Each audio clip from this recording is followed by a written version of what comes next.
Hello students, I welcome you all in this lecture of pharmacognosy. So in previous pharmacognosy lecture we had started a new category under the pharmacological grouping of natural drug, that is pharmaceutical aids. Okay, so pharmaceutical aids are nothing but the substances which are of little or no therapeutic value but are essentially used in the manufacture or compounding of various pharmaceuticals. Okay, so those compounds are known as pharmaceutical aids or pharmaceutical necessities. Okay, so according to their sources they are classified into the the drugs which is obtained from the animal sources, vegetable sources, mineral sources, and drug which is obtained from the purely synthetic sources, right? So with example we are done with this classification, and depending upon their use and application they are again classified into the 9th classes: coloring agent, diluent, disintegrating agent, emulsifying and suspending agents, flavors, lubricant, ointment bases, solvent, and sweetening agent. Okay, so with example we are done with this classification, and we are done with the two major drug into the pharmaceutical category, pharmaceutical aid category, that is acacia, that is Indian gum, and guar gum. Okay, so today we will see the next drugs under the same pharmaceutical aids category is honey. Okay, so honey तुम्हाला सगळ्यांना माहिती आहे, हनीला मराठीमध्ये मध असं म्हटलं जातं. Okay, so मधमाशा ज्या आहेत त्यांच्यापासून हे हनी जे आहे ते ऑब्टेन केलं जातं. ओके, इथे तुम्हाला जे जारमध्ये दिसतं ते हनी आहे, and this is the honey कोंब, म्हणजे मधमाशा ज्याच्यामध्ये राहतात, मधमाशांचं जे घर आहे त्याला हनी कोंब असं म्हटलं जातं. ओके, आणि त्याच्यामध्ये ते मध जे आहे ते गोळा करून ठेवतात. ओके, सो आज आपल्याला फार्मास्युटिकल एडमध्ये हनी हा ड्रग बघणार आहोत. Okay, so honey, synonym of this honey is madhu, honey purified, and mel. Okay, so 3 synonym are there for the honey: madhu, second is honey purified, and third is mel. Okay, so 3 synonym for this honey drug. Biological source: honey is a sugar secretion deposited in the comb, honeycomb, by the bees, Apis mellifica, Apis dorsata, and other species of Apis belonging to family Apidae. Okay, order आहे Hymenoptera. Okay, so honey म्हणजे काय, तर it is an sugary secretion. So this sugary secretion which is deposited by bees. Okay, bees म्हणजे काय, माशी. Okay, so this honey which is nothing but the sugary secretion, and this is deposited into the honeycomb. Okay, so मधमाशांचं जे घरटं आहे त्याला हनीकोंब असं म्हटलं जातं. त्याच्यामध्ये ते हे शुगरी सिक्रेशन माशा डिपॉझिट करतात, त्याला हनी असं म्हटलं जातं. ओके, मग कोणत्या बीज आहेत, कोणत्या माशा आहेत त्याच्यामध्ये? Apis mellifica, Apis dorsata, and other species of Apis belonging to family Apidae, and order is Hymenoptera. Okay, so this is the synonym and biological source associated with honey. Synonym मध्ये आपण बघितलेलं आहे मधु, purified honey, honey purified, and mel. Okay, and biological source is honey is a sugar secretion deposited in honeycomb by the bees, Apis mellifica, Apis dorsata, and other species of Apis belonging to family Apidae, order Hymenoptera. Okay, if we see the geographical distribution for this honey, so honey is produced in the Africa, Australia, New Zealand, California, and in India. Okay, so कोणत्या कोणत्या कंट्रीजमध्ये हनीचं production केलं जातं, तर Africa आहे, Australia आहे, New Zealand, California, India. Okay, then next part is preparation of honey. Okay, so the nectar of the flower is a watery solution which containing 25% sucrose and 75% is water. Okay, so the worker bees म्हणजे ज्याला आपण कामकरी माशा म्हणतो, त्या काय करणार आहेत, collect this nectar through its hollow tube of the mouth which is known as proboscis, and deposit in the honey sac located in the abdomen. Okay, मग ज्या कामकरी माशा आहेत त्या काय करणार आहेत, असे जे फुलांमध्ये जो मध मिळतो तो ते कलेक्ट करतात. Okay, by the hello tube of the mouth. Okay, and that sugary secretion, that honey is deposited into the honey sac which is located in the abdomen region. Okay, so माशांच्या abdomen रिजनमध्ये हनी sack असते, त्या हनी सॅकमध्ये ते काय करणार आहेत, ते जमवलेला मध जे आहे ते साठवून ठेवतात. Okay, The enzyme invertase present in the saliva of the bees converted this nectar into the invert sugar. Okay, मग हे जे त्यांनी नेक्टार कलेक्ट केलेलं असतं, मध जे कलेक्ट केलेलं असतं with the help of enzyme invertase. Okay, so त्या माशांचे जो सलायवा आहे, लाळ आहे, त्याच्यामध्ये इन्व्हर्टेज एन्झाईम असतं. Okay, and that invertase enzyme that converts this nectar into the invert sugar. Okay, मग त्यांनी जो फुलांमधून नेक्टार जमा केलेलं असतं, जे शुगरी सिक्रेशन जमा केलेलं असतं, त्याचं कन्व्हर्जन कशामध्ये केलं जातं? इन्व्हर्ट शुगरमध्ये केलं जातं with the help of enzyme invertase, right, which is partially utilized by the bee. आणि हे जे इन्व्हर्ट शुगर्स जे आहे ते काय केलं आता मधमाशी जे आहे ती स्वतःसाठी यूज करते. ओके, सो थोडी त्याची क्वांटिटी आहे ती स्वतःसाठी यूज करणार आहे. And the remaining is deposited in to the honeycomb. Okay, आणि जी उरलेली क्वांटिटी आहे तिथे जाऊन हनीकोममध्ये डिपॉझिट करून ठेवते. Okay, so this honeycomb is smoked to remove the bees. मग अशा हनीकोममध्ये की ज्याच्यामध्ये मधमाशांनी मध गोळा केलेला आहे त्याच्यातून आपण हनी जे आहे त्याचं कलेक्शन करू शकतो. ओके, मग काय केलं जातं तर honeycomb is smoked to remove the bees. Okay, काय केलं जातं धुराच्या साह्याने त्या हनीकोमवरती ज्या बिया मधमाशा आहेत त्यांना काय केलं जातं पळवलं जातं, धूर करून पळवलं जातं. And honey is obtained by applying pressure to it and allowing to drain naturally. Okay, त्याच्यानंतर काय केलं जातं तो जो हनीकोंब आहे त्याला प्रेशर अप्लाय केलं जातं. ओके, प्रेस केलं जातं आणि त्याच्यामधून जे काही मध आहे ते गोळा केलं जातं आणि मग त्याला काय केलं जातं ड्रेन होण्यासाठी थोडा वेळ लटकवून ठेवलं जातं. Okay, the honey of the commerce is heated to the 80% and allowed to stand. Okay, so commercial स्केलवर जे हनी यूज केलं जातं किंवा स्टोअर करून ठेवलं जातं, हनीचं प्रिपरेशन केलं जातं फॉर द मार्केट पर्पज, त्याला काय केलं जातं 80 डिग्री सेंटीग्रेडला हीट केलं जातं. ओके, आणि त्याच्यानंतर त्याला तसंच होल्ड करून ठेवलं जातं. The impurities which floats over the surface are skimmed off and liquid diluted with water to produce honey of 1.35 density. Okay, मग जे मार्केटमध्ये हनी अवेलेबल असतं which is not in the pure form, त्याच्यामध्ये water add केलेलं असतं. Okay, so काय केलं जातं हनीकोममधून हनी सेपरेट केलेलं असेल त्याला 80 डिग्री सेंटीग्रेडपर्यंत हीट केलं जातं, थोडा वेळ त्याला होल्ड केलं जातं. त्याच्यानंतर त्याच्यातल्या इम्प्युरिटीज ज्या आहेत की त्याच्या सरफेसवर जे फ्लोट होत असतील तर त्यांना स्किम्ड ऑफ केलं जातं, बाजूला काढलं जातं. And that honey is diluted with the water. Okay, त्याच्यामध्ये वॉटर ॲड केलं जातं आणि हनीची डेन्सिटी आहे ती 1.35 डेन्सिटी एवढी मेंटेन केली जाते by addition of water into that pure honey. Okay, natural हनीची डेन्सिटी आहे ती 1.47 असते. ओके, मग त्याची 1.47 एवढी हायर डेन्सिटी आहे ती with the help of addition of water 1.35 density केली जाते. Okay, many times honey is extracted from the comb by centrifugation. काही वेळेला काय केलं जातं की सेंट्रिफ्यूग फोर्स अप्लाय करून त्या हनीकोममधून हनी जे आहे ते बाहेर काढलं जातं. ओके, सो फर्स्ट मेथड आपण बघितलेली आहे प्रेशर अप्लाय केलं जातं आणि त्याला नॅचरली ड्रेन होऊ दिलं जातं. आणि सेकंड मेथडमध्ये आपण बघतो की सेंट्रिफ्यूग फोर्स अप्लाय केला जातो. ओके, सो सेंट्रिफ्युगेशन मेथड यूज करून हनी जे आहे ते त्या हनीकोममधून सेपरेट आउट केलं जातं. Okay, so it must be free from the foreign substances. Honey is liable to fermentation unless it is suitably processed. Okay, so आपण बघितलेलं आहे की नॅचरल हनी ॲज सच तसंच विकलं जात नाही.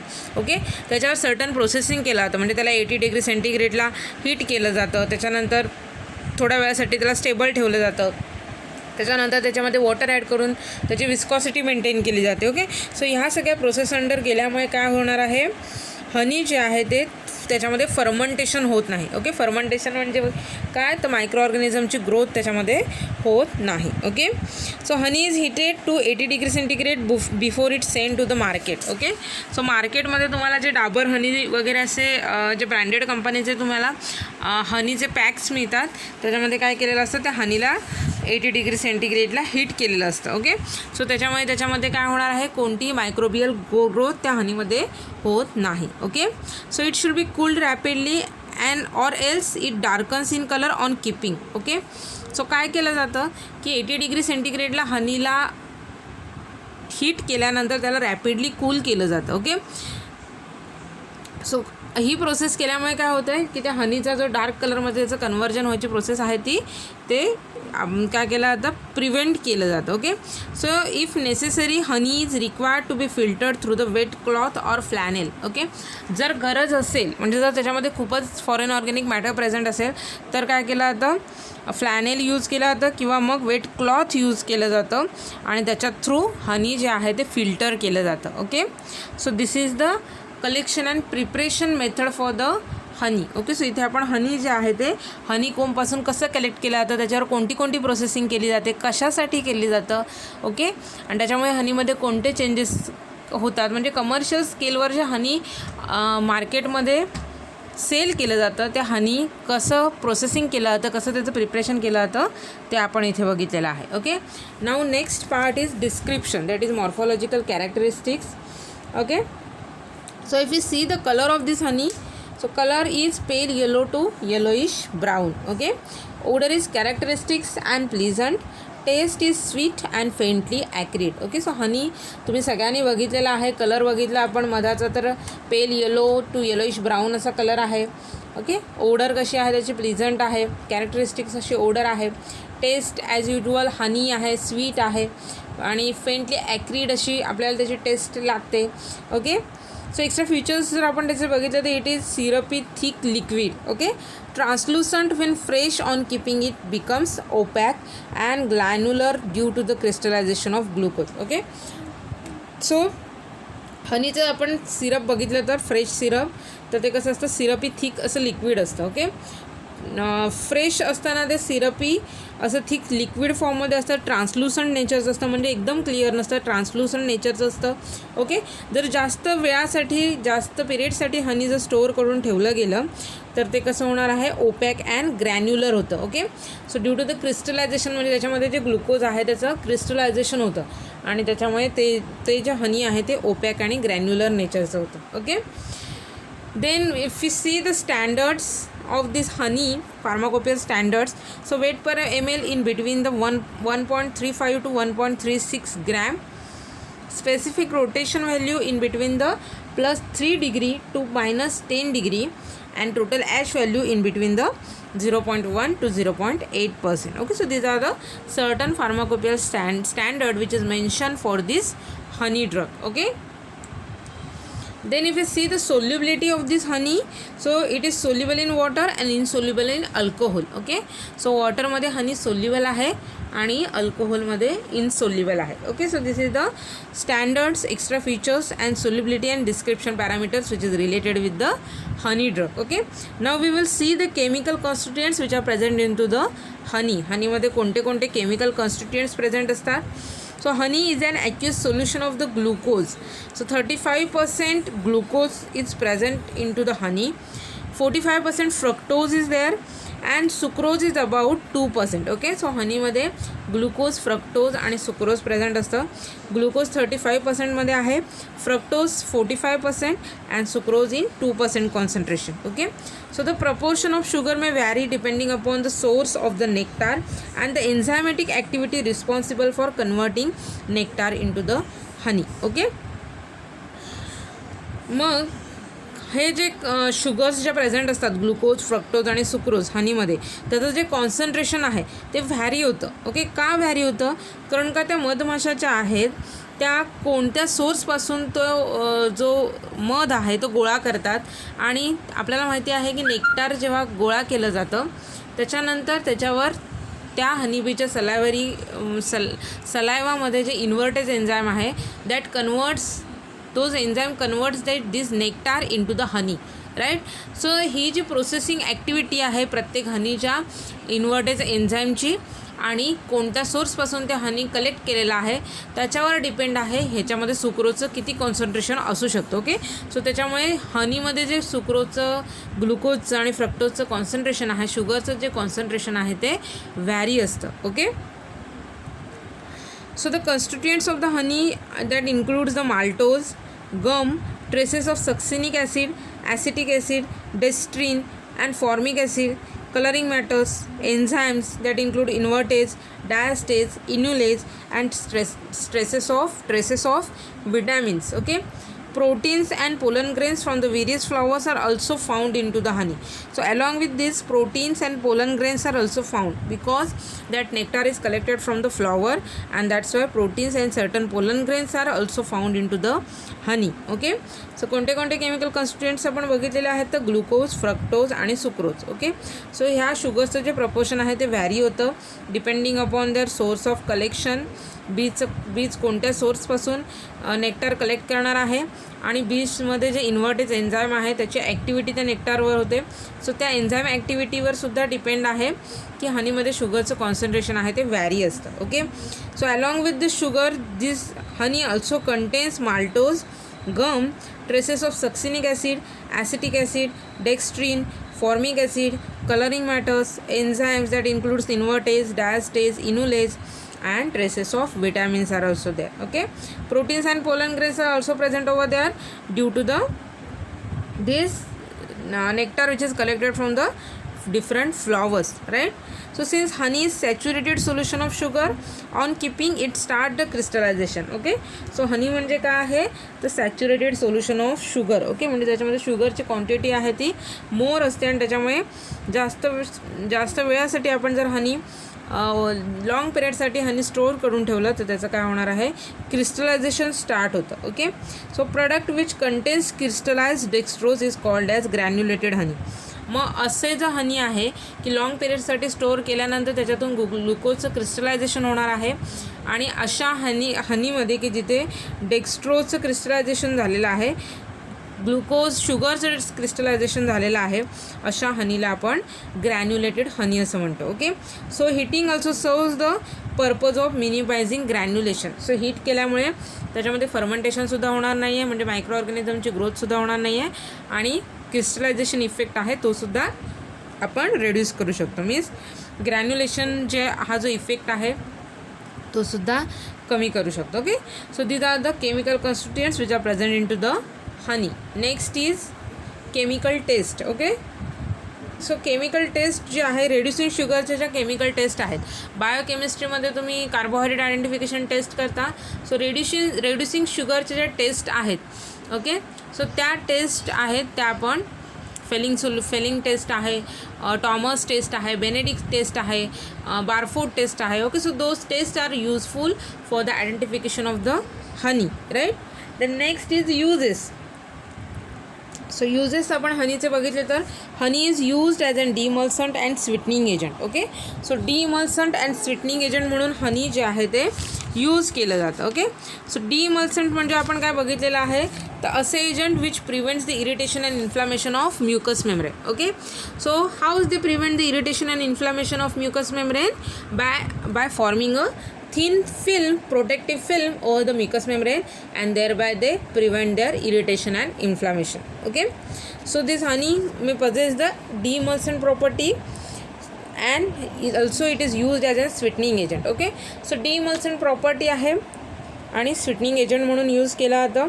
It is readily assimilated and more accepted by the stomach, hence is a good nutrient to the infants and the patients. Okay, so honey जे आहे विच इज रेडिली असायम्युलेटेड म्हणजे काय तर ॲब्सॉर्प्शन किंवा त्याची डायजेशनची जी प्रोसेस आहे ती काय होणार आहे इझिली होते. Okay, so more accepted by the stomach, so due to their easily assimilation property it is more accepted by the stomach and therefore it is a good food for the infants and the patients. Okay, मग infants जे आहेत लहान मुलांमध्ये की जिथे GI ट्रॅकची जी काही system आहे ती वेल डेव्हलप नसते, सो त्या इन्फंट्समध्ये सुद्धा हनी जे आहे ते इझिली त्याचं डायजेशन होतं आणि पेशंट्समध्ये सुद्धा हनी जे आहे ते इफेक्टिवली डायजेस्ट होतं. Okay, so it is antiseptic and applied to the burn and wounds. Okay, so it possess the antiseptic property also. Okay, so antiseptic कॅटेगरीचे ड्रग काय करतात ते prevent the growth of micro organism. Okay, मग जखम वगैरे झाली असेल त्याच्यामध्ये मायक्रो ऑर्गॅनिझमची ग्रोथ प्रिव्हेंट करायचं काम अँटीसेप्टिक कॅटेगरीचे ड्रग करतात. Okay, so that's why they are applied in to the burn and wound. भाजल्यानंतर किंवा जखम झाल्यानंतर हनी जे आहे ते अँटीसेप्टिक म्हणून यूज करू शकतो. Okay, then it is a common ingredient of the several cough mixtures, cough drops and the vehicle for the Ayurvedic formulation. Okay, so this honey which is and also possesses the expectorant property. त्याच्यामुळे ही several जे cough mixtures आहेत, cough drops आहेत, okay, म्हणजे lozenges आहेत, म्हणजे चोकून खायच्या ज्या खोकल्याच्या गोळ्या आहेत त्याच्यामध्ये, किंवा डिफरंट आयुर्वेदिक फॉर्म्युलेशन्स आहेत त्याच्यामध्ये ॲज अन व्हेकल म्हणून हनी जे आहे ते यूज केलं जातं. Okay. Then recently it is used in the preparation of creams, lotions, soft drinks and candies. Okay. So ह्या प्रिपरेशनच्या ह्या फॉर्म्युलेशनच्या प्रिपरेशन्समध्ये सुद्धा हनी यूज केलं जातं in the preparation of creams, lotions, soft drinks and candies. Okay, so these are the uses which is associated with this honey drug. Okay, so mainly honey कशासाठी use करतो आपण बघितलेलं आहे. डिमल्सन प्रॉपर्टी आहे, sweetening agent, antiseptic, vehicle for the Ayurvedic formulation. Okay, so also use in the preparation of cream, lotions, soft drinks and candies. Okay, so those are the several uses of the honey. Okay, if you see the storage of this honey, so this honey is stored in well closed container, protected from the light and in cool dry place. Okay, मग हनी जे आहे ते वेल closed अशा कंटेनरमध्ये store केलं जातं which is protected from the light and in to the cool and dry place. Okay, so this is all about the honey. इथे आपला थर्ड ड्रग जो आहे under the pharmaceutical aid honey complete झालेला आहे. त्याच्यामध्ये आपण त्याचं synonym, biological source, geographical distribution, preparation of honey, description, standards, extra features, solubility, chemical constituents, chemical test, uses आणि त्याचे स्टोरेज कंडिशन्स बघितलेले आहेत. Okay, now next part is that next drug we will continue with the next drug is starch. Okay, so starch इथे तुम्हाला इमेजमध्ये दिसतं आहे की different टाईपचं स्टार्च आहे. ओके, सो डिफरंट सोर्सपासून ऑब्टेन केलेलं जे स्टार्च आहे इथे तुम्हाला दिसतं आहे. त्याचे जे काय ऑर्गॅनोलेप्टिक कॅरेक्टरिस्टिक्स आहेत, ओके, त्या डिफरंट आहेत. त्यांचा कलर वेगळा आहे, त्यांची टेस्ट वेगळी असणार आहे, पार्टिकल्सच्या साईज, शेप, ह्या सगळे जे पॅरामीटर्स आहेत ते डिफरंट असतात. ओके, मग starch as an pharmaceutical aid आपण इथे स्टडी करणार आहोत. So synonym for this starch is amylum. Okay, so amylum it is a synonym for the starch. Also corn starch, potato starch, rice starch, wheat starch. Okay, so कोणत्या source पासून starch obtain केलेला आहे त्याच्यानुसार त्याला नावं दिलेली आहेत.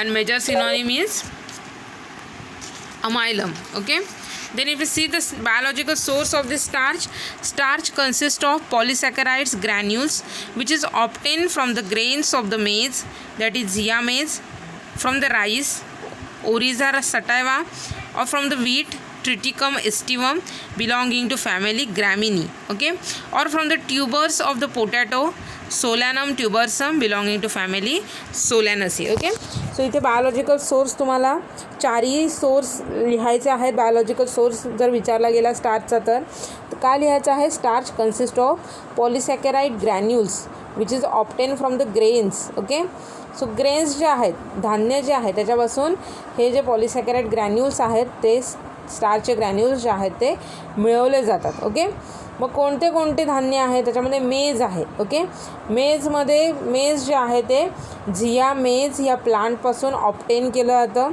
Okay, त्याच्यानंतर राईसपासून केलं जातं. राईसमध्ये कोणत्या प्लांटपासून तर ऑरिझा सटायवा ह्या प्लांट स्पेसिसपासून स्टार्च ऑब्टेन केलं जातं.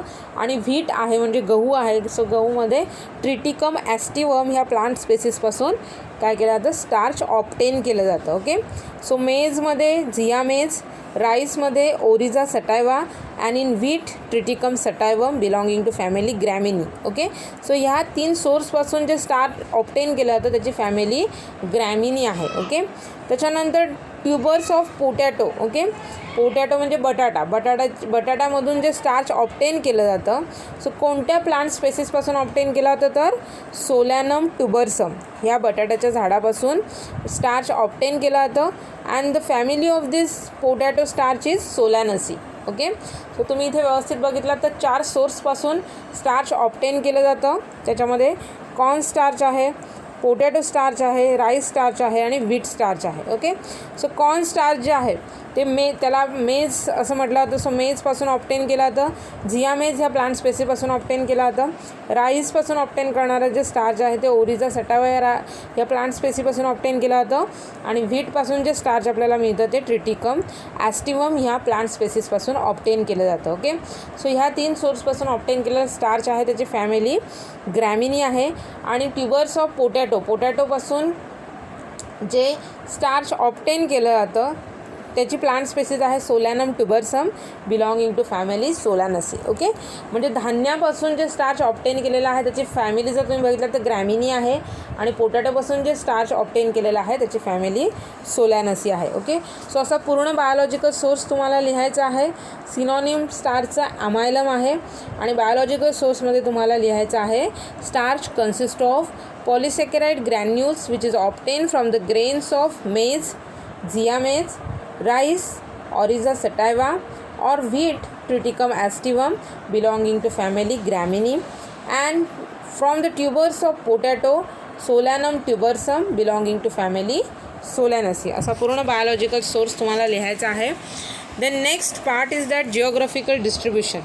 Okay, so most of the tropical as well as subtropical countries prepare the starch commercially. Okay, so tropical region मध्ये subtropical region मध्ये काय केलं जातं स्टार्च जे आहे ते मोस्ट ऑफ कंट्रीजमध्ये प्रिपेअर केलं जातं. Okay, now next is preparation of starch. Okay, so depending upon the raw material to be used for the processing or the type of starch to be produced, different processes are used for the commercial manufacturing of starch. Okay, so commercial स्केलवर स्टार्चचं manufacturing आहे. So आपण बघितलेलं आहे स्टार्चचे 4 types आहेत. So ह्या 4 टाईप्ससाठी 4 different techniques specifically use केल्या जातात. Okay, so different processes which is followed for the starch manufacturing is that include washing and softening, then grinding, sieving, tabling or the centrifugation, dewatering and drying of starch, recovery of byproducts. So all these processes are common processes are followed, and thereby from the different sources of starch is get obtained. Okay, so first we will see the rice starch. Okay, so the broken pieces of rice resulted during the polishing are used for the processing purpose. Okay, मग तांदूळ जे आहेत त्याच्यामध्ये त्याचं processing केलं जातं, polishing केलं जातं. ओके, आणि ह्या पॉलिशिंगच्या प्रोसेसेसमध्ये जे तांदूळ जे आहेत ते ब्रेक होतात अशा तांदळापासून स्टार्च जे आहे ते कलेक्ट केलं जातं. राईस स्टार्च जे आहे ते कलेक्ट केलं जातं. Okay, so pieces of rice are soaked in a water with dilute sodium hydroxide solution with the concentration 0.5%. Okay, so काय केलं जातं असे जे तांदळाचे तुकडे आहेत त्याला काय केलं जातं रात्रभर पाण्यामध्ये भिजत घालून ठेवलं जातं. ओके, सोक्ड इन द वॉटरमध्ये भिजत घातलं जातं आणि त्याच्यामध्ये डायल्यूट सोडियम हायड्रॉक्साईड सोल्युशन 0.5% कॉन्सन्ट्रेशनचं डायल्यूट सोडियम हायड्रॉक्साईड सोल्युशन त्याच्यामध्ये ॲड केलं जातं. Okay, so this processing, that is soaking and addition of dilute sodium hydroxide solution, त्याच्यामुळे काय होणार आहे it causes the softening and dissolution of gluten. Okay, मग त्या राईसमध्ये जे ग्लुटीन हे जे केमिकल प्रेझेंट असतं ते काय होतं त्याचं सॉफ्टनिंग होतं आणि त्याचं डिझोल्युशन होतं. Okay, after this the soaked rice pieces are cut and starch prepared as described under the potato starch. Okay, so आपण पोटॅटो स्टार्च मेकिंगची प्रोसेस बघणार आहोत. सो त्या पोटॅटो स्टार्चमध्ये जी प्रोसेस आपण फॉलो करणार आहोत ती सेम प्रोसेस आपल्याला राईस स्टार्चमध्ये बघायची आहे. Okay, so first we will see the preparation of potato starch. So the potatoes are wash to remove the earthy matter. काय केलं जातं पोटॅटो हे ट्युबर्स आहेत म्हणजे जमिनीखाली असतात. सो त्याच्यामुळे काय केलं जातं स्टार्चच्या प्रिपरेशनसाठी जे पोटॅटो आपण घेणार आहोत त्याला व्यवस्थित वॉश करून घ्यायचं आहे. म्हणजे त्याच्यावरती त्याच्या सरफेसवर जो काय अर्धी मॅटर आहे तो टोटली आपल्याला रिमूव्ह करायचा आहे. Okay, then they are crushed or cut and converted into the slurry. त्याच्यानंतर काय केलं जातं त्या बटाट्याला क्रश केलं जातं किंवा त्याला कट केलं जातं आणि त्याचं कन्वर्जन स्लरीमध्ये केलं जातं. ओके, सो स्लरी म्हणजे काय जसं आपण बघतो की पीठ मळल्यानंतर त्याच्यामध्ये थोडं जास्त पाणी झाल्यानंतर जी पिठाची कन्सिस्टन्सी होते की जे आपण पोर करू शकतो त्याला स्लरी असं म्हणतो. ओके, सो अशा स्लरी फॉर्ममध्ये त्याला कन्वर्ट केलं जातं. Then this slurry is filtered to remove the cellular matter. Okay, so filter केलं जातं बाय युझिंग फिल्टरिंग मीडियम आणि त्याच्यातून जो काही सेल्युलर ऑर्गॅनिक मॅटर आहे तो रिमूव्ह आउट केला जातो. Okay, so as potato do not contain gluten they are very easy to produce the process the further and after washing it is dried and sent to the market. Okay, so potato स्टार्चमध्ये gluten हे protein नसतं, so त्याच्यामुळे त्याचं processing आहे ते easy आहे. Okay, so slurry form केल्यानंतर filter केल्यानंतर काय केलं जातं, त्याला वॉश केलं जातं आणि ती स्लरी जी आहे ती ड्राय केली जाते आणि ती ड्राय केल्यानंतर पावडरमध्ये कन्वर्जन होणार आहे, त्याला आपण पोटॅटो स्टार्च असं म्हणतो. ओके, त्याच्यानंतर राईस स्टार्चची प्रोसेस आपण बघूया. काय केलं जातं, तांदळाचे जे तुकडे झालेले असतात in the processing of polishing of rice. Okay, so ते तुकडे जे आहेत ते पाण्यामध्ये भिजवले जातात आणि त्याच्यामध्ये 5% dilute sodium hydroxide solution add केलं जातं. ओके, सो हे सोल्युशन ॲड केल्यामुळे काय होणार आहे की त्याच्यामध्ये जे काही ग्लुटेन आहे त्याचं वॉटरमध्ये टोटली डिझॉल्युशन होणार आहे. ओके, सो त्याच्यामुळे ग्लुटेन जे आहे ते त्या राईसमधून रिमूव्ह केलं जातं. ओके, आणि त्याच्यानंतर काय केलं जातं की हे जे राईस आहे त्याला काय केलं जातं, स्लरी फॉर्म केला जातं. ओके, म्हणजे त्याला क्रश केलं जातं आणि त्याची स्लरी फॉर्म केली जाते. ओके, आणि त्याच्यानंतर मग ती स्लरी जी आहे ती काय केली जाते, फिल्टर आउट केली जाते. त्याच्यानंतर त्याच्यानंतर त्याचं ड्राईंग केलं जातं आणि पावडर फॉर्ममध्ये त्याचं कन्वर्जन केलं जातं. ओके, सो ही प्रोसेस फॉलो करून राईसपासून राईस स्टार्च प्रिपेअर केलं जातं. ओके, सो पोटॅटो स्टार्च आणि राईस स्टार्चची प्रोसेस जी आहे ती सिमिलर आहे, फक्त पोटॅटो स्टार्चमध्ये ग्लुटेन हे प्रोटीन नसतं. ओके, राईसमध्ये ग्लुटेन असतं म्हणून काय केलं जातं, त्याच्यामध्ये 5% सोडियम हायड्रॉक्साईड सोल्युशन जे आहे ते ॲड केलं जातं. ओके, सो त्याच्यामध्ये ग्लुटेन सॉफ्ट बनतं आणि ते वॉटरमध्ये सोल्युबलाइज होऊन जातं. ओके, म्हणजे त्या राईसमधून ते ग्लुटेन जे आहे ते रिमूव्ह केलं जातं. ओके, आणि मग त्याला राईस स्लरी फॉर्म केली जाते आणि फिल्टरेशन केलं जातं.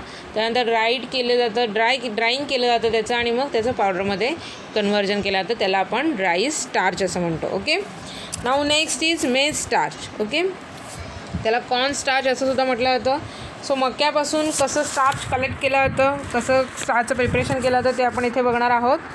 So the maize grains are washed thoroughly with water to remove the other organic matter. Okay, so मक्याचे जे दाणे आहेत त्यांना काय केलं जातं, वॉशआउट करून घेतलं जातं with the help of water and they are soften by keeping in the warm water for 2 to 3 days. Okay, so गरम पाण्यामध्ये, कोमट अशा पाण्यामध्ये त्यांना 2 ते 3 दिवसासाठी काय केलं जातं, ठेवून दिलं जातं. ओके, सो गरम पाण्यामध्ये ठेवल्यामुळे काय होतं, ते मक्याचे दाणे आहेत ते सॉफ्ट बनतात. Okay, then sufficient sulphur dioxide is added to the medium to prevent the fermentation. Okay, so 2 ते 3 दिवस स्टोअर करून ठेवणार आहोत, म्हणजे त्याच्यामध्ये मायक्रोबियल ग्रोथची चान्सेस आहेत, सो ते अवॉइड करण्यासाठी त्याच्यामध्ये काय केलं जातं, सल्फर डायऑक्साईड ॲड केलं जातं. ओके, आणि त्याच्यामुळे फर्मेंटेशन प्रोसेस जी आहे ती प्रिव्हेंट केली जाते. Then the solan kernels are passed through the attrition mill to break the grains so as to separate the endosperm and outermost coating of the grains. Okay, मग मक्याचे दाणे काय केले जातात, 2 ते 3 दिवस भिजवल्यानंतर ते सॉफ्ट बनणार आहेत, मग त्यांना ॲट्रिशन मिलमधून पास केलं जातं. ओके, सो सुटिक्समध्ये तुम्ही डिफरंट मिल्स बघितलेले आहात, साईज रिडक्शनसाठी यूज केल्या जातात. त्यातली जी ॲट्रिशन मिल आहे ती यूज केली जाते. सो त्याच्यामध्ये इन्कॉर्पोरेट केलं जातं हे जे मक्याचे दाणे आहेत ते, आणि त्याच्यामुळे काय होतं की प्रेशर अप्लाय झाल्यामुळे काय होणार आहे, त्या मक्याच्या दाण्याचा जो एंडोस्पर्म आहे, ओके, म्हणजे जो मधला गराचा जो पोर्शन आहे तो, आणि त्याची जी आउटरमोस्ट त्याच्यावरची जी साल आहे, कवरिंग आहे, ते काय होणार आहे, त्याचं सेपरेशन होणार आहे. Okay, so endosperm and outermost coating will be get separated. At this point special attention is given to separate the germ that is embryo. Okay, मग ही प्रोसेस होताना त्या एंडोस्पर्ममध्ये जो एम्ब्रिओचा रिजन आहे तो सुद्धा काय केला जातो, सेपरेट आउट केला जातो. Okay, and this is effected by the addition of water. Okay, मग त्याच्यामध्ये वॉटर, ह्या सगळ्या प्रोसेसमध्ये त्याच्यामध्ये वॉटर ॲड केल्यामुळे त्याच्यातून एम्ब्रिओ आहे ते इझिली काय होणार आहे, रिमूव्ह आउट, सेपरेट होणार आहे. Okay, so this is effected by the addition of water where in germs float and separated. Okay, so त्याच्यामुळे जो जर्मचा पोर्शन आहे, एम्ब्रिओचा जो पोर्शन आहे तो काय होणार आहे, पाण्याच्या वरती तरंगतो आणि तो आपण इझिली सेपरेट आऊट करू शकतो. ओके, सो एंडोस्पर्मचा जो रिजन आहे तो काय होणार आहे, पाण्याच्या खाली जमा होणार आहे आणि एम्ब्रिओ जे आहे ते फ्लोट होणार आहे आणि ते आपण इझिली रिमूव्ह करू शकतो वॉटरमधून. Okay, then the water which is use to soften the grains dissolve most of the minerals, soluble proteins and carbohydrate from the grains. Okay, so ज्या पाण्यामध्ये आपण 2 ते 3 दिवस ते मक्याचे दाणे भिजत घालतो, सो ह्या सगळ्या प्रोसेसमध्ये काय होतं, त्या मक्याच्या दाण्यामधले जे मिनरल्स आहेत किंवा सोल्युबल प्रोटीन्स आहेत, कार्बोहायड्रेट्स आहेत, ते त्या पाण्यामध्ये उतरतात. Okay, and such a water being rich in the all this content is used as an culture medium for the production of antibiotic. Okay, मग हे जे पाणी आहे ते काय केलं जातं, तर कल्चर मीडियम म्हणून यूज केलं जातं for the production of antibiotics. Okay, so penicillin like जे अँटीबायोटिक आहे त्याच्या प्रोडक्शनसाठी ओके कल्चर मीडिया म्हणून हे जे वॉटर आहे ते यूज केलं जातं. ओके, त्याला आपण कॉर्न स्टीप लिकर असं म्हणतो. Okay, and this corn steep liquor is use for the production of antibiotics. Okay, so culture medium म्हणजे काय, तर त्या कल्चर मीडियमवर जे डिफरंट जे काही स्ट्रेन्स असतील की ज्याचा यूज आपण मेडिसिनल ट्रीटमेंटसाठी करू शकतो, मेडिसिनल प्रिपरेशन्समध्ये करू शकतो, किंवा त्याचा काही डिफरंट मायक्रोबायोलॉजिकल बायोटेक्नॉलॉजिकल यूज असेल. सो अशा ज्या स्ट्रेन्स आहेत की ज्याचा आपण त्या न्यूट्रिएंट मीडियावर त्याचं ग्रो करणार आहोत. सो त्या न्यूट्रिएंट मीडियासाठी as an corn steep liquor in the form of corn steep liquor म्हणून त्या पाण्याचा यूज केला जातो. Okay, so the separated germs are use to prepare the germ oil by the expression method and is known as corn oil. Okay, त्याच्यानंतर आपण बघितलेलं आहे की जो एम्ब्रिओचा पोर्शन कलेक्ट केला जातो, ओके, त्या एम्ब्रिओच्या पोर्शन्सपासून काय केलं जातं, जर्म ऑइल जे आहे ते एक्सप्रेशन मेथडने सेपरेट आऊट केलं जातं. म्हणजे त्याच्यावर प्रेशर अप्लाय केलं जातं आणि त्याच्यातून ऑइल जे आहे ते सेपरेट आऊट केलं जातं, त्याला कॉर्न ऑइल असं म्हटलं जातं. ओके, म्हणजे मके भिजवल्यानंतर जे पाणी आहे ते आपण ॲज अन लिकर म्हणून यूज करू शकतो, न्यूट्रिएंट मीडिया म्हणून यूज करणार आहोत आणि त्याच्यानंतर जो एम्ब्रिओचा पोर्शन आपण सेपरेट आऊट करणार आहोत त्याच्यापासून आपण कॉर्न ऑइल जे आहे ते ऑब्टेन करू शकतो. Okay, so the oil contains fatty acids like linolenic acid and vitamin E2. So ते जे ऑइल आहे की त्याला आपण कॉर्न ऑइल म्हणतो की एम्ब्रिओपासून ते ऑइल सेपरेट आऊट केलं जातं. त्याच्यामध्ये लिनोलेनिक ॲसिड आणि विटॅमिन E2 कंटेंट असतं. Okay, and it is used commercially for the preparation of soap. Okay, म्हणजे कॉर्न ऑइल सेपरेट आऊट केलं जातं ते सोप इंडस्ट्रीमध्ये, सोप प्रिपरेशन्समध्ये यूज केलं जातं. Okay, so the starchy material contains gluten. Most of this is removed by the simple sieving and then by the washing. Okay, मग असे जे मक्याचे जे स्टार्ची मटेरियल, एंडोस्पर्मचे जे काही स्टार्ची मटेरियल आपल्याला मिळणार आहे त्याच्यामध्ये ग्लुटेन असतं. Okay, and this gluten is removed with the help of swimming. Okay, so काय केलं जातं, विथ द हेल्प ऑफ सीव्ज म्हणजे थोडक्यात चाळण्या ज्या आहेत, गाळण्या आपण असं म्हणतो, त्या यूज केल्या जातात. त्याच्यामधून साईज सेपरेशन केलं जातं आणि त्याच्या थ्रू त्याच्यामधलं ग्लुटेन जे आहे ते सेपरेट आऊट केलं जातं. ओके, आणि त्याच्यानंतर ते जे स्टार्ची मटेरियल आहे ते वॉश आऊट करून घेतलं जातं. म्हणजे जर थोडीशी ग्लुटेन क्वांटिटी त्याच्यामध्ये जर रिमेन असेल तीसुद्धा वॉश आऊट केली जाते. Okay, then starch being heavier settles at the bottom and followed by the gluten. Okay, so त्याच्यानंतर जे स्टार्च फॉर्म होणार आहे ते हेवियर नेचरचं असतं, बॉटमला सेटल होतं. ओके, अँड समवॉट क्वांटिटी त्याच्यामध्ये ग्लुटेनची प्रेझेंट असते.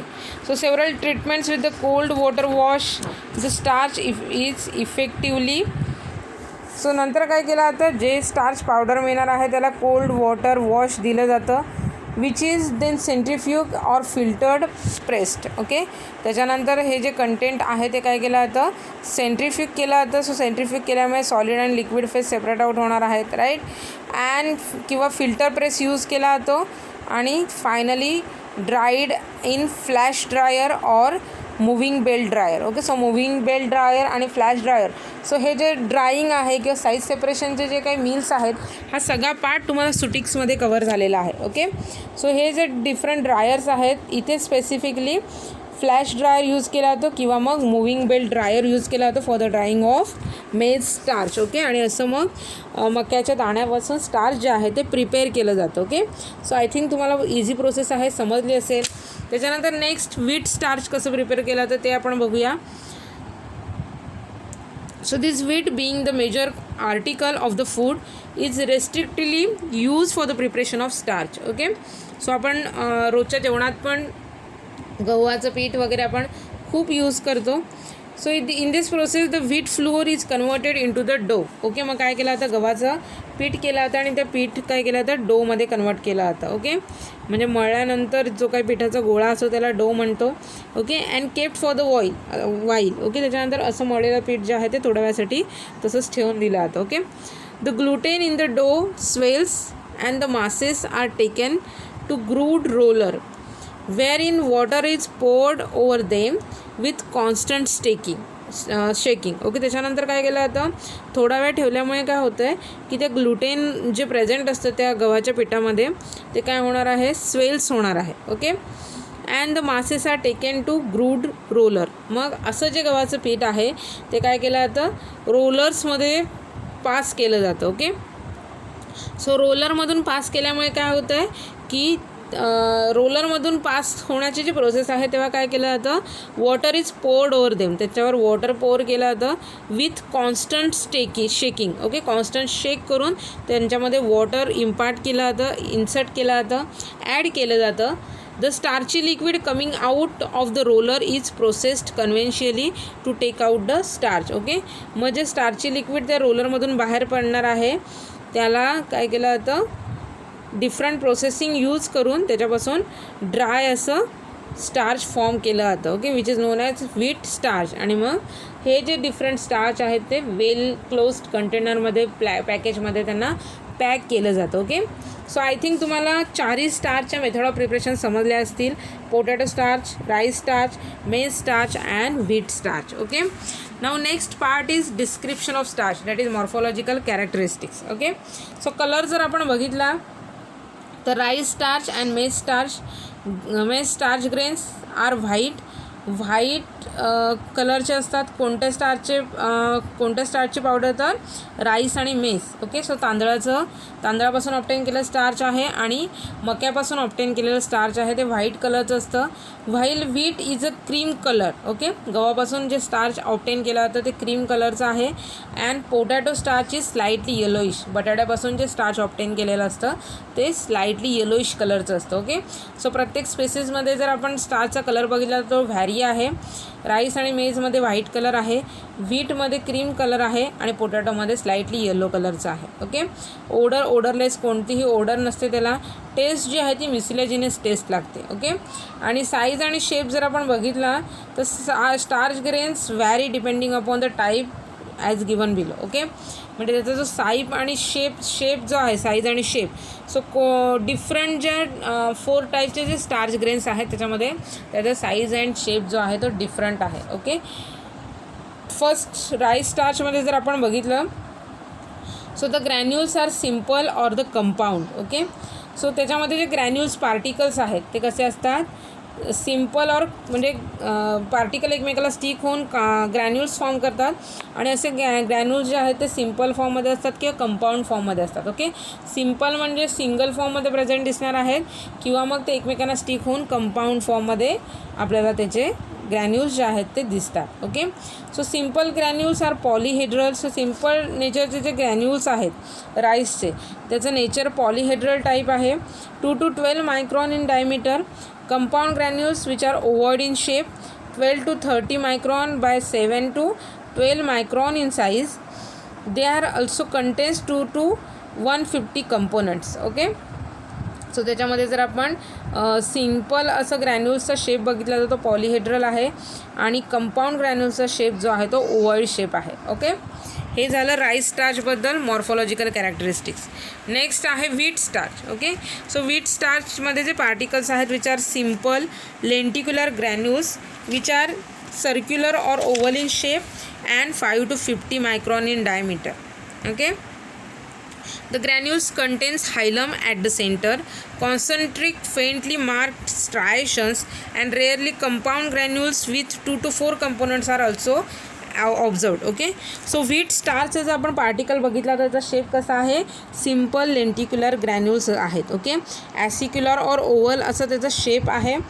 डायमीटर 5 to 50 मायक्रॉन डायमीटर आहे. देन ग्रॅन्युल्स जे आहेत व्हीटचे which contains the hilum at the centre. Okay, so hilum region present असतं and the concentric faintly marked striations, आणि व्हीटचे जे ग्रॅन्युल्स आहेत त्याच्यावर स्ट्रायशन्स प्रेझेंट असतात. ओके, सो इथे आपण डिफरंट शेप्स दिलेले आहेत, types of starch grains. So ही जी इमेज तुम्हाला दिसते ती सिम्पल स्टार्च ग्रेनची आहे. ओके, पोटॅटोपासून ऑप्टेन केलेलं जे स्टार्च ग्रेन आहे सिम्पल नेचरचं त्याची इमेज आहे. बी इमेज इथे तुम्हाला दिसते which is an compound starch grain of potato. Okay, so हे सिम्पल स्टार्च ग्रेनची इमेज आहे ए, आणि बी जी आहे ती कंपाऊंड स्टार्च ग्रेनची इमेज आहे which is obtain from the potato. Okay, so कंपाऊंडमध्ये मी तुम्हाला सांगितलेलं आहे की एकापेक्षा जास्त पार्टिकल एकमेकांना स्टिक झालेले असतात. ओके, त्याच्यानंतर सी नेमने जी इमेज इंडिकेट केलेली आहे which is an simple starch grain of maize. Okay, म्हणजे मक्याच्या दाण्यापासून जे स्टार्च ऑप्टेन केला तर त्याचा जो शेप आहे पार्टिकलचा तो असा असतो. And D image which is an simple starch grains of pea. Okay, so पियापासून जे ऑप्टेन केलेला स्टार्च ग्रेन आहे त्याचा शेप जो आहे तो असा डी इथे जो मेन्शन केलेला आहे तसा त्याचा शेप असतो. ओके, त्याच्यानंतर ई शेप जो इथे मेन्शन केलेला आहे it is an compound starch grain of rice. Okay, so compound starch grain म्हणजे काय तर मोर दॅन वन पार्टिकल एकमेकांना स्टिक होऊन कंपाऊंड फॉर्म असं ग्रेन फॉर्म करणार आहे. सो इथे स्टार्च ग्रेन जे आहेत which is obtain from the generally rice. Okay, so तांदळापासून जे स्टार्च आपण मिळवतो त्याचे पार्टिकल जे आहेत ते अशा शेपमध्ये असतात. ओके, आणि एफने जे इंडिकेट केलेली ही जी इमेज आहे which is an compound starch grain of oats. Okay, so ओट्सपासून जे स्टार्च ऑप्टेन केला जातो त्याचा शेप तसा असतो. जी इमेज जी इंडिकेट केलेली आहे which is an simple starch grain of wheat. Okay, so गव्हाच्या पिठामध्ये जे सिम्पल स्टार्च ग्रेन आहे त्याचा शेप इथे दिलेला आहे that indicates with the help of this G. Okay, and simple starch grains of बनानापासून जे स्टार्च ऑप्टेन केला जातं त्याच्या पार्टिकलचा शेप हा असा असतो जो एचने इंडिकेट केलेला आहे. आपल्यासाठी इथे इम्पॉर्टंट काय आहे, rice, wheat, maize and potato स्टार्चचे शेप. ओके, सो इथे आपण मगाशी बघत होतो की व्हीट स्टार्च जे आहे ते कसे असतात तर ओव्हल किंवा सर्क्युलर शेप आहे व्हीट स्टार्चचा. Okay, and granules which contains hilum at the centre and concentric faintly marked striations. Okay, so इथे तुम्हाला दिसते स्ट्रायशन्स म्हणजे असे जे हे तुम्हाला रिंग स्ट्रक्चर्स दिसत आहेत त्याला स्ट्रायशन्स असं म्हटलं जातं. आणि सेंटर रिजनला काय असतं त्याला असं एक होल असतो, हायलम असते की ज्याच्यातून काय होते वॉटरची एंट्री इनसाइड होऊ शकते. ओके, देन नेक्स्ट इज मेज स्टार्च. ओके, मेज स्टार्चचे आपण जर मॉर्फोलॉजिकल कॅरेक्टरिस्टिक डिस्कस केले तर मेज स्टार्च ग्रॅन्युल्स आर पॉलिहेड्रल और rounded in shape. Okay, so मेज स्टार्चमध्ये जे पार्टिकल्स आहेत ते पॉलिहेड्रल किंवा राउंडेड शेपचे आहेत. 5 to 30 micron in diameter with distinct cavity in the centre of the 2 to 5 layer cleft. Okay, so मेजचे जे शेप आहे स्टार्च ग्रेन्सचा त्याच्यामध्ये काय असतं पॉलिहेड्रल किंवा राउंडेड शेपचे असतात. डिस्टिंक्ट कॅव्हिटी प्रेझेंट असते सेंटर रिजनला. ओके, आणि 2 किंवा 5 एवढ्या रेड क्लेफ्ट त्याच्यामध्ये प्रेझेंट्स असतात. ओके, त्यानंतर पोटॅटो स्टार्चमध्ये जर आपण ऑर्गॅनोलेप्टिक कॅरेक्टरिस्टिक डिस्कस केल्या शेप बघितलं जातं तर generally found in the form of simple granules. Okay, and which are subspherical, somewhat flatten, irregular ovoid in shape. Okay, shape कसा असतो त्याचा subspherical, somewhat flatten or irregular ovoid in shape. Okay, and their sizes vary from 30 to 100 micron. Hilum is present near the narrower end with well marked concentric striations. Okay, so potato स्टार्चमध्ये जे granules आहेत जे particles आहेत त्याच्यामध्ये हायलम जे आहे ते near the narrower end with well mark concentric striations present असतं. ओके, सो इथे तुम्हाला दिसतंय की पोटॅटो स्टार्चमध्ये काय असतं की हायलम जो आहे तो असा इथे नॅरोअर एंडला प्रेझेंट असतो. ओके, आणि ॲन्युअल स्ट्रायशन्स त्याच्यामध्ये प्रेझेंट्स असतात. Okay, so this is all about the morphological characteristics which is associated with this potato starch. Okay, त्यानंतर पोटॅटो स्टार्च किंवा जे starch different type of starch आहे त्याचा आपण इथे बघितलेला आहे. सो हे स्टार्चची जर आपण सोल्युबिलिटी बघितली तर starch is insoluble in cold water. Cold वॉटरमध्ये इनसोल्युबल आहे and also in the alcohol and cold वॉटरमध्ये स्टार्च जे आहे ते इनसोल्युबल आहे. ओके, स्टँडर्ड्स बघितले स्टार्चचे तर for pharmaceutical purpose starch should have the following standards. Okay, so you have to write down this pharmacological standard for the starch. So loss on ड्राईंगची value जर आपण स्टार्चसाठी बघितली तर not more than 15% for rice, wheat and maize and not more than 20% for potato. Okay, so rice, wheat आणि मेजमध्ये जी loss on drying value आहे which is not more than 15%. Okay, आणि पोटॅटोमध्ये loss on drying value not more than 20%. Okay, ash value जर बघितली तर potato, wheat आणि मेजमध्ये ॲश व्हॅल्यू जी आहे which is not more than 0.3% and in case of rice starch it is not more than 0.6%. okay, so these are the certain pharmacopoeial standards mentioned over here for the different type of starch. Okay, now next part is that chemical constituents. Okay, so this starch contains chemically two different polysaccharides, amylose that is beta amylose and amylopectin that is alpha amylose. Okay, so beta amylose and alpha amylose which is active chemical constituents present into the starch. starch काय आहे, पॉलिसॅकराइड्स आहे. Okay, so पॉलिसॅकराइड्समध्ये आपण बघितलेलं आहे की number of glucose units are bind together. Okay, with the help of glucosidic linkage. इथे alpha and beta amylose unit जे आहेत that is amylose and amylopectin unit get bind to form a starch molecule, right? So this proportion of this amylose and amylopectin in the proportion of 1:2.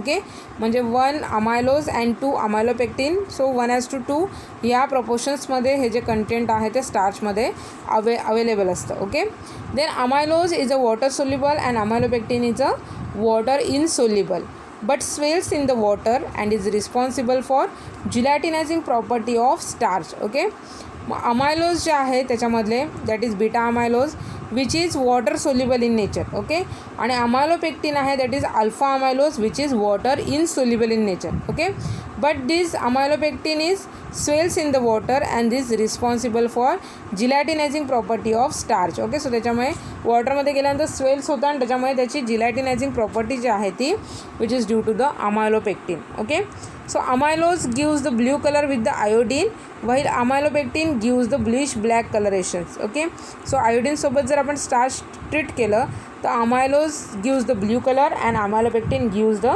bluish black colorations. okay, so these are the chemical constituents which is present into the starch. okay, next is identification test. So for starch, two identification tests are there. First is that boil 1 gram of starch with 15 ml of water and cool. Okay, so test ट्यूबमध्ये 1 gram starch त्याच्यामध्ये 15 ml water add करायचं आहे.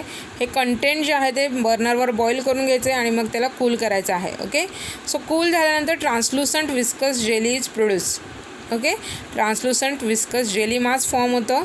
So this is the first identification test for the starch. Second is that जी आपण पहिली taste केलेली आहे की ज्याच्यामध्ये ट्रान्सलुसंट जेली फॉर्म झालेली आहे. So about jelly turns deep blue bye the addition of solution of iodine. Okay, मग त्या ट्रान्सलुसंट जेलीमध्ये आयोडीनचं सोल्युशन ॲड केलं होतं. आयोडीन सोल्युशन ॲड केल्यानंतर ते जे ट्रान्सलुसंट जेली मास आहे which is converted in to the blue colour. Okay, त्याला ब्ल्यू कलर येतो and the blue colour disappear on the warming. Okay, मग ती टेस्ट ट्यूब जर पुन्हा आपण बर्नरवर गरम केली तर तो ब्ल्यू कलर आलेला आहे after the addition of this iodine solution. So that blue colour is disappear. Blue colour पुन्हा ब्ल्यू कलर आहे तो काय होणार आहे, जाणार आहे. ओके, आणि जर पुन्हा ती टेस्ट ट्यूब आपण थंड केली तर जो ब्ल्यू कलर आहे तो पुन्हा रिॲपियर होतो. Okay, so this is the second test for the identification of starch. Okay, प्रॅक्टिकलमध्ये सुद्धा आपण बघितलेलं आहे स्टार्चमध्ये केमिकल टेस्टमध्ये स्टार्चच्या या 2 स्टार्चच्या केमिकल टेस्ट आहेत. Okay, next part is that uses. So this starch is used as a nutritive, demulcent, protective and absorbent. Okay, मग हे जे स्टार्च आहे ते as an nutritive nutritive means it having a food value, म्हणजे आपण ते starch खाऊ शकतो. It possess the nutritive property. Also it possess the demulcent property. Demulcents म्हणजे काय, तर म्युकस मेम्ब्रेनचं इरिटेशन आणि इन्फ्लामेशन प्रिव्हेंट करतात. Okay, by forming the protective covering over the mucus membrane. Then it possess the protective property and also it possess the absorbent property. Okay, तर starch particles आहे त्याच्यामध्ये absorbent प्रॉपर्टीसुद्धा आहे. Protective कॅटेगरीचे drug आहे.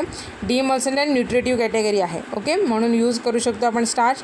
Then starch is use in the preparation of dusting talcum powder for the application over the skin. स्किनसाठी आपण जे टाल्कम पावडर यूज करतो त्याच्यामध्ये स्टार्च जे आहे ते यूज केलं जातं. Then it is used as an antidote in the iodine poisoning, as an disintegrating agent into the pills and tablets, and as an diluent into the solid extract of the drugs. Okay, so starch जे आहे ते as an antidote म्हणून use केलं जातं in the iodine poisoning. Okay, so आयोडीनच्या पॉयझनिंगमध्ये as an antidote म्हणजे काय, तर पॉयझन्स जे आहे त्याचा इफेक्ट इनिबिट करण्यासाठी, प्रिव्हेंट करण्यासाठी जे ड्रग यूज केले जातात त्याला आपण अँटीडोट म्हणून डिफाईन करतो. Okay, so those are use in the treatment of poisons. मग आयोडीनच्या पॉयझनिंगमध्ये स्टार्च जे आहे ते ॲज अन अँटीडोट म्हणून यूज केलं जातं. Okay, also this starch is use as an disintegrating agent in to the pills and tablets. Okay, so pills and टॅबलेट्सच्या फॉर्म्युलेशनमध्ये ॲज अन डिसइंटिग्रेटिंग एजंट म्हणून हे जे स्टार्च आहे ते यूज केलं जातं. ओके, मग डिसइंटिग्रेटिंग एजंट काय करणार आहेत, they causes the breakdown of large particles into the small, right? Then this starch is also used and diluent into the solid extract of drug. Diluents म्हणून सुद्धा काय केलं जातं, स्टार्च जे आहे ते यूज केलं जातं.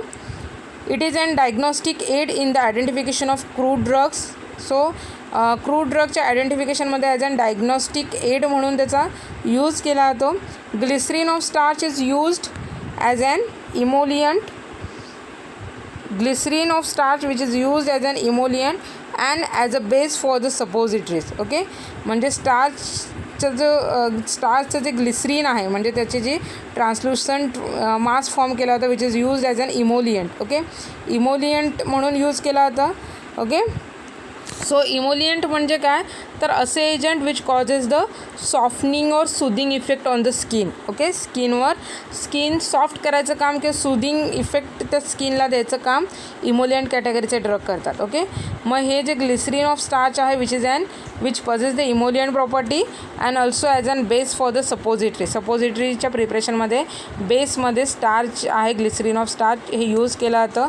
म्हणजे ग्लिसरीनमध्ये स्टार्चचं प्रिपरेशन केलं जातं आणि हे ग्लिसरीन ऑफ स्टार्च जे आहे ते ॲज अन इमोलियंट आणि सपोजिटरीच्या बेसिससाठी यूज केलं जातं. Okay, then starch is also a starting material for the commercial manufacture of the liquid glucose, dextrose and dextrin. Okay, so as starch जे आहे ते स्टार्टिंग मटेरियल म्हणून यूज केलं जातं. कारण का मी तुम्हाला मगाशी सांगितलेलं आहे स्टार्च काय आहे, पॉलिसॅकॅराइड्स आहे. नंबर ऑफ ग्लुकोज युनिट एकमेकांना बाइंड होणार आहे आणि मग स्टार्च फॉर्म होतं. ओके, त्याच्यामुळे स्टार्चपासून आपण लिक्विड ग्लुकोज, डेक्स्ट्रोज, डेक्स्ट्रीन हे जे प्रोडक्ट आहेत ते इझिली ऑब्टेन करू शकतो. Okay, so this is the use of starch. Then starch is industrially used for the sizing of the paper and clothes. Okay, so sizing म्हणजे काय, तर जनरली सॉर्टिंगची जी प्रोसेस आहे. Okay, according to their size जे sorting केलं जातं पेपरचं किंवा क्लॉथचं, ह्या प्रोसेसमध्ये स्टार्च जे आहे ते यूज केलं जातं. Okay, so these are the certain uses for the starch. Okay, कोणते कोणते युजेस बघितलेत आपण, nutritive, demulcent, protective and absorbent. Okay, then used in the preparation of dusting talcum powder and also used as an antidote into the iodine poisoning, disintegrating agent into the pills and tablets, and as an diluent into the solid extract of drug, right? Then it is also used as an diagnostic aid in the identification of certain drugs. And glycerin of starch जे आहे preparation जे आहे ते as an emollient आणि base of suppositories म्हणून use केला जातं. Then starch is also use as an starting material for the commercial manufacture of liquid glucose, dextrose and dextrin, right? And also used into the industry of paper and clothes for the sizing purpose, right? So these are the several uses for the starch. Next is substitutes and adulterants. Okay, मग स्टार्चचे कोणते substitutes, अडल्ट्रंट्स किंवा allied drugs आहेत ते आपण इथे बघणार आहोत. सो टॅपिओका स्टार्च और कॅसावा और Brazilian arrowroot. Okay, so first variety आहे त्याला टॅपिओका स्टार्च असं म्हटलं जातं किंवा कॅसावा स्टार्च म्हटलं जातं किंवा मग ब्राझिलियन अरारूट असं म्हटलं जातं. Okay, so this starch is obtain from the Manihot esculenta belonging to family Euphorbiaceae. Okay, so कोणत्या प्लांट स्पेसिसपासून हे टॅपिओका स्टार्च किंवा कॅसावा स्टार्च किंवा ब्राझिलियन अरारूट स्टार्च ऑप्टेन केला जातं तर मानिहोत एस्क्युलेंटा. ओके, सो मानिहोत एस्क्युलेंटा ह्या प्लांट व्हरायटीपासून की ज्याची फॅमिली युफोर्बियासी आहे ह्याच्यापासून स्टार्च ऑप्टेन केलं जातं which is use as a substitute for the starch. Okay, म्हणजे स्टार्चऐवजी आपण हे जे टॅपिओका स्टार्च आहे ते यूज करू शकतो. Okay, so this is the substitute for the starch. Okay, next आपल्याला बघायचं आहे की सोल्युबल स्टार्च प्रिपेअर केलं जातं. ओके, मग हे सोल्युबल फॉर्ममधलं स्टार्च आहे म्हणजे ते नक्की काय, तर you have to write down in to your notebook the new point is soluble starch. Okay, so it is prepared from the potato or maize starch by the chemical process such as treatment with dilute hydrochloric acid. Okay, so potato आणि मेज स्टार्चपासून हे soluble starch जे आहे ते prepare केलं जातं. Okay, so त्याला different chemical treatment apply केल्या जातात. त्याला पोटॅटो आणि मेज स्टार्च जे आहे त्याला डायल्यूट हायड्रोक्लोरिक ॲसिडसोबत ट्रीट केलं जातं. Okay, so as to destroy the gelatinizing property of starch. Okay, त्याला डायल्यूट हायड्रोक्लोरिक ॲसिडसोबत ट्रीट केल्यामुळे त्याची जी जिलॅटिनायझिंग प्रॉपर्टी आहे ती काय केली जाते, डिमिनिश केली जाते. ओके, आणि त्याच्यामुळे ते इझिली सोल्युबलाइज होऊ शकतं. त्याच्यामुळे हे सोल्युबल स्टार्च फॉर्म केलं जातं. Microscopically it shows no change in the characters.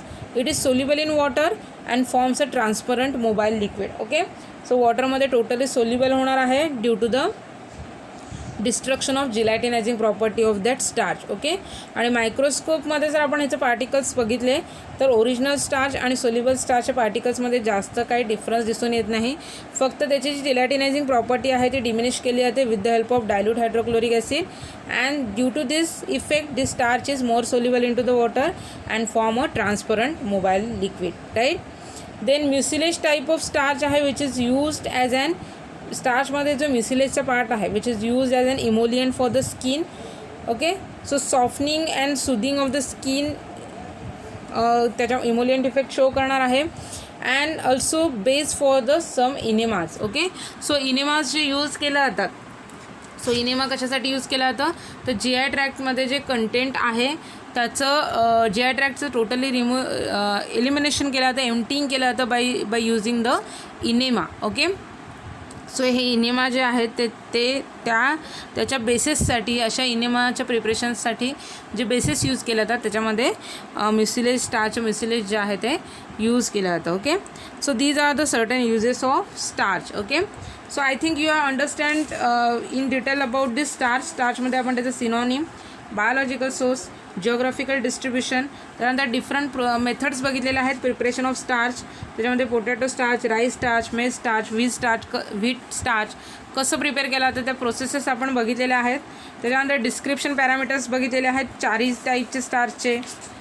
Okay, त्याच्यानंतर आपण त्याचे सोल्युबिलिटी स्टँडर्ड्स, केमिकल कॉन्स्टिट्युएंट्स बघितलेले आहेत, आयडेंटिफिकेशन टेस्ट बघितलेलं आहे, युजेस बघितलेलं आहे, त्याचे सबस्टिट्यूट्स अडल्ट्रंट्स बघितलेले आहेत, अलाइड ड्रग बघितलेले आहेत. ओके, आणि त्याच्यानंतर सोल्युबल स्टार्च म्हणजे काय, ते कसं प्रिपेअर केलं जातं.